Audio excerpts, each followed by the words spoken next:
नौवां रहस्य, महाभारत के मृत या जीवित बचे योद्धा।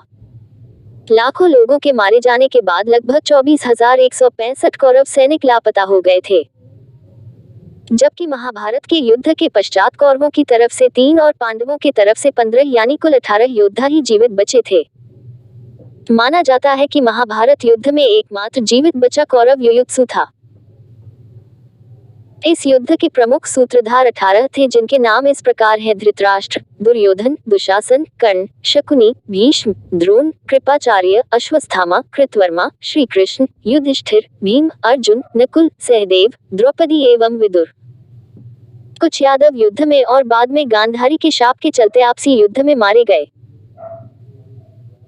पांडव पक्ष के विराट और विराट के पुत्र उत्तर, शंख और श्वेत, सात्यकी के 10 पुत्र, अर्जुन पुत्र इरावान, द्रुपद, द्रौपदी के 5 पुत्र, धृष्टद्युम्न, शिखंडी, कौरव पक्ष के कलिंगराज, भानुमान, केतुमान, अन्य कलिंगवीर, प्राच्य, सौवीर, क्षुद्रक और मालवीर। कौरवों की ओर से धृतराष्ट्र के दुर्योधन सहित सभी पुत्र, भीष्म, त्रिगर्त, नरेश, जयद्रथ, भगदत्त, द्रोण, दुःशासन, कर्ण, शल्य आदि सभी युद्ध में मारे गए थे।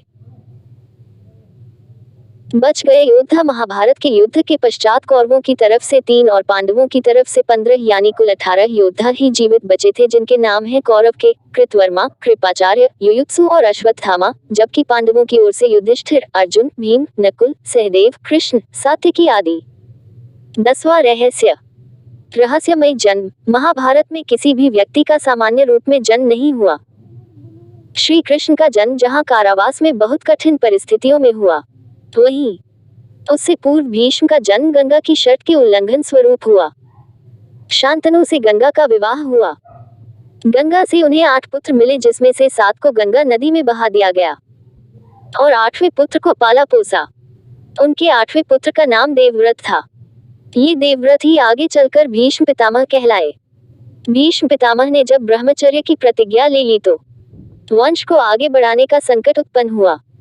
शांतनु की दूसरी पत्नी सत्यवती के 2 पुत्र हुए।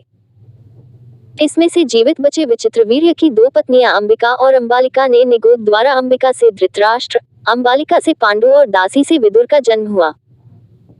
इसी तरह धृतराष्ट्र और पांडु को जब कोई पुत्र उत्पन्न नहीं हुआ तो फिर से यही वेदव्यास काम आए। अब आप सोचिए, इन्हीं 2 पुत्रों में से एक धृतराष्ट्र के यहाँ जब कोई पुत्र नहीं हुआ तो वेदव्यास की कृपा से ही 99 पुत्र और एक पुत्री का जन्म हुआ। दूसरी ओर पांडु की 2 पत्नियां कुंती और माद्री थीं। दोनों से ही पांडु पुत्र उत्पन्न नहीं कर सके। तब कुंती ने क्रमशः धर्मराज, इंद्र और पवनदेव का आह्वान किया तो युधिष्ठिर, अर्जुन, भीम उत्पन्न हुए। उसी तरह माद्री ने 2 अश्विन कुमारों का आह्वान किया तो उनसे नकुल और सहदेव उत्पन्न हुए। इसी तरह द्रौपदी का जन्म भी एक रहस्य ही है। कहते हैं कि उसका असली नाम यज्ञसेनी है। यज्ञसेनी इसलिए कि वह यज्ञ से उत्पन्न हुई थी। द्रौपदी नाम महाराज द्रुपद की पुत्री होने के कारण था। इसी तरह गौतम ऋषि के पुत्र शरद्वान और शरद्वान के पुत्र कृपाचार्य का जन्म भी एक रहस्य ही है। कृपाचार्य की माता का नाम नामपदी था। नामपदी एक देवकन्या थी। इंद्र ने शरद्वान को साधना से डिगाने के लिए नामपदी को भेजा था। देवकन्या नामपदी जानपदी के सौंदर्य के प्रभाव से शरद्वान इतने कामपीड़ित हो गई कि उनका वीर्य स्खलित होकर एक सरकंडे पर गिर पड़ा। वह सरकंडा 2 भागों में विभक्त हो गया, जिसमें से एक भाग से कृप नामक बालक उत्पन्न हुआ और दूसरे भाग से कृपी नामक कन्या उत्पन्न हुई। ये कृपी कृपाचार्य कहलाए। महर्षि भारद्वाज मुनि का वीर्य किसी द्रोणी, यज्ञ कलश अथवा पर्वत की गुफा में स्खलित होने से जिस पुत्र का जन्म हुआ उसे द्रोण कहा गया। ऐसे भी उल्लेख है कि भारद्वाज ने गंगा में स्नान करती घृताची को देखा और उसे देखकर वे आसक्त हो गए, जिसके कारण उनका वीर्य स्खलन हो गया, जिसे उन्होंने द्रोण यज्ञ कलश में रख दिया। बाद में उससे उत्पन्न बालक द्रोण कहलाया। 11वां रहस्य, महाभारत का सबसे बड़ा नायक और खलनायक कौन था? कुरुक्षेत्र में लड़ा गया महाभारत का युद्ध भयंकर युद्ध था। इससे भारत का पतन हो गया। इस युद्ध में संपूर्ण भारतवर्ष के राजाओं के अतिरिक्त बहुत से अन्य देशों के राजाओं ने भी भाग लिया और सब के सब वीर गति को प्राप्त हो गए। लाखों महिलाएं विधवा हो गईं।